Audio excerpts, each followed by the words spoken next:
That's Slashtastic. Hey, it's Walker the Barbarian from Looking for Epic, and this is Slashtastic, and we're going to watch the original Nightmare on Elm Street. Now, I am both very excited and very afraid of this movie. On the one hand, I'm excited, because although I've never seen any of these movies, I definitely know who Freddy Krueger is. Freddy Krueger is the reason that I associate hats with serial killers. Hats automatically make everything cooler, right? A guy with a hat is always cooler than a guy without one. That's what I tell myself. At the same time, I have sworn multiple times never to watch another Wes Craven movie, but I'm going to make an exception yet again for the sake of science. We start out with Freddy constructing his glove, which is actually kind of a cool scene, although they don't linger on it very long. I would have liked the whole glove constructing sequence, maybe with some cool music.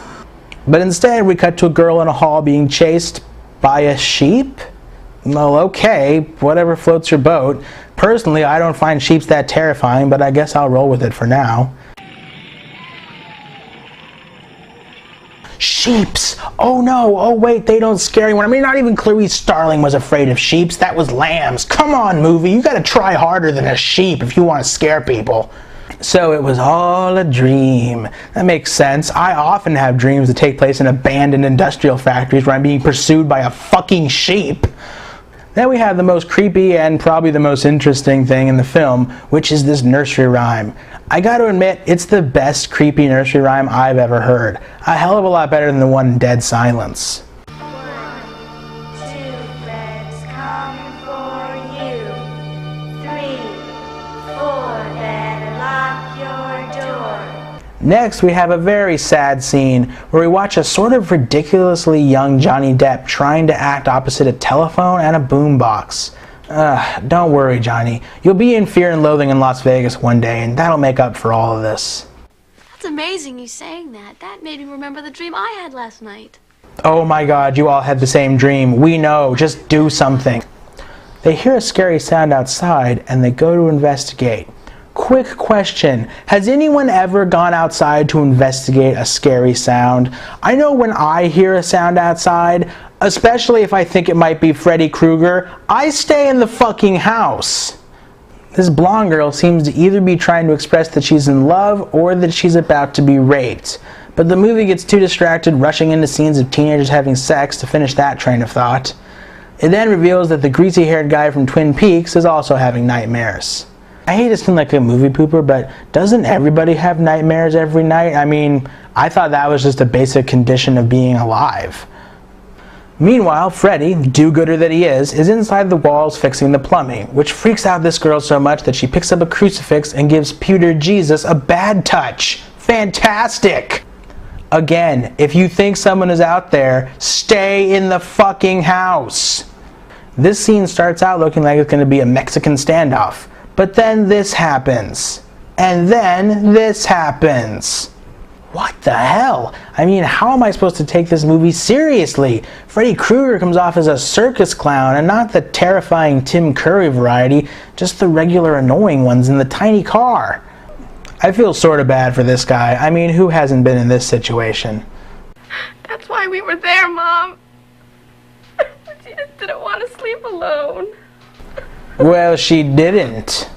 So John Saxon is in this movie, of course, and he uses his daughter as bait to catch Bobby Briggs, which makes her all pissed off because naturally she assumes he's innocent.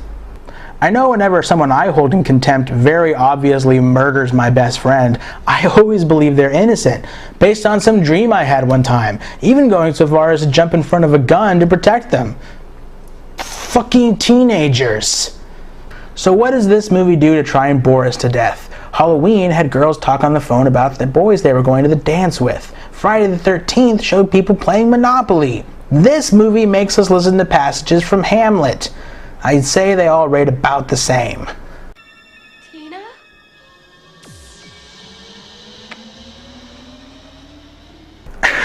I really cannot tell if this is supposed to be serious or not. I mean, no one in this movie reacts believably to anything. If you saw all this shit, would you really keep following a trail of blood into a basement? Who are you? Oh, thanks. That totally answers my question. Wow, I know exactly how she feels. I had to sit in a classroom and listen to someone read Hamlet once. I'd rather fight Freddy Krueger. By the way, does anyone else think that the name Freddy Krueger sounds like something sugar-glazed and delicious that come out of a hot oven? This movie isn't scaring me, it's just making me hungry. And maybe it's because I don't pay attention, but I have no idea what this girl's name is. Since I can't refer to her as Jamie Lee like I did Jamie Lee Curtis, I just looked it up on Wikipedia. Her name is Nancy.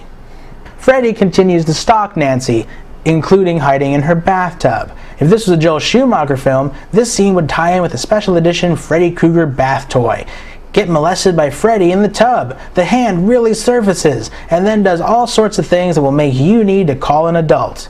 Appropriate for ages 6 to 60. Weird. This reminds me of the scene in Soul Taker with the evil incestual mother who turned out to be Joe Estevez. God, I look 20 years old. The actress was 20 years old when she made this movie. Thank you again, Wikipedia! The one thing this movie really has going for it is the whole nightmare concept. Compared to more basic slasher films, this one can do a lot of different stuff with surrealistic horror imagery, and it looks much cooler and more frightening than just a guy in a mask. Craven also, although I am loath to admit it, does a good job of incorporating a lot of universal nightmare elements into the film. Except for the sheep, I still don't really get that. Just stay awake and watch me. Just wake me up if it looked like I was having a bad dream. And what did you do, you shit? Now leave him alone, he's probably lost in bat country. As is apparently Nancy's mother. Is it weird that even though I saw Freddy kill that chick, I still sort of feel like this kid is the murderer? You're saying somebody else killed Tina. Who? I don't know who he is. But he's burned. And he wears a weird hat. And a red and green sweater, really dirty. Weird hat and a red sweater? Oh my god, the killer is Santa Claus! Since the murders, she was fine before that. Now she thinks her dreams are real. Ugh, that statement always pisses me off in movies. Dreams are real. Saying that she thinks dreams are real implies you're in a world where no one else believes in dreams. What you mean to say is she thinks her dreams can hurt her. That's unusual, not dreams being real. And I know that I'm being extremely anal by bringing this up, but let's all try to be a little more precise with our language, people, if only to please me.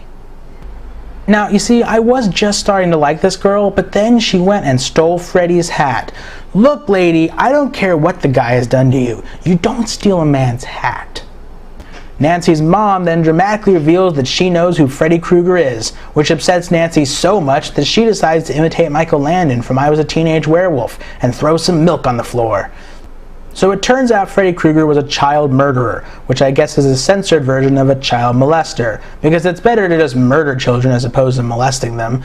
I get distracted during this whole exposition sequence because the mom looks so much like Virginia Madsen, and every time she speaks, all I hear is, "Know then that it is the year 12,191. But to sum up, the parents killed Freddy Krueger, so he's dead. Dead as Jason Voorhees. Obviously, these kids are just having traumatic nightmares because they're flashing back to when they were murdered by Freddy Krueger. There's obviously no real Freddy Krueger, and it's safe to sleep once again.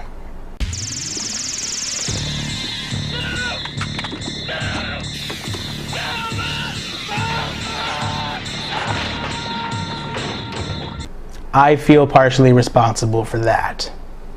Freddy Krueger will always remember this as the night he almost molested Jack Sparrow. We then cut to an episode of This Old House, where Bob Villa and the gang are mashed up against a really wicked toilet leak.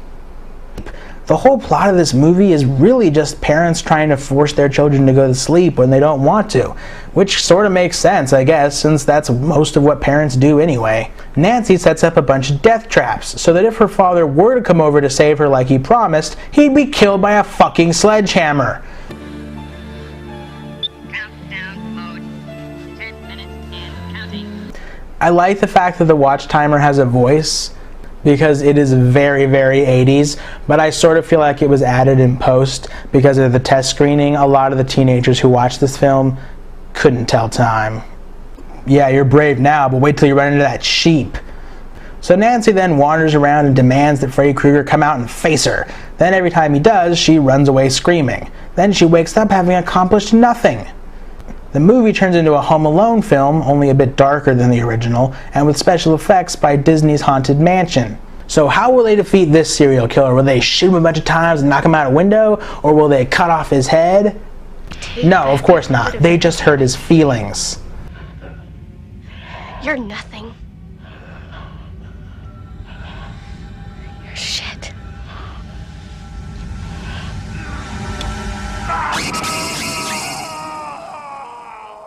And then they rip off the last scene of Phantasm. Honestly, this movie was a lot better than I expected. It's not super scary, but I would say it's probably scarier than the other two movies I've watched on the show so far. And it has a lot of similarities to Phantasm with the nightmare imagery and sort of the nature of Freddy Krueger. And I like that. Phantasm, that's one of my favorite film series, so being similar to that is all good in my book. I have to say, I almost sort of liked a Wes Craven movie, which kind of makes me feel like I need to take a shower or something, but hey, if it's good, it's good. I'm Waka, and this has been Slashtastic. I'll be waiting on the moon with my hat.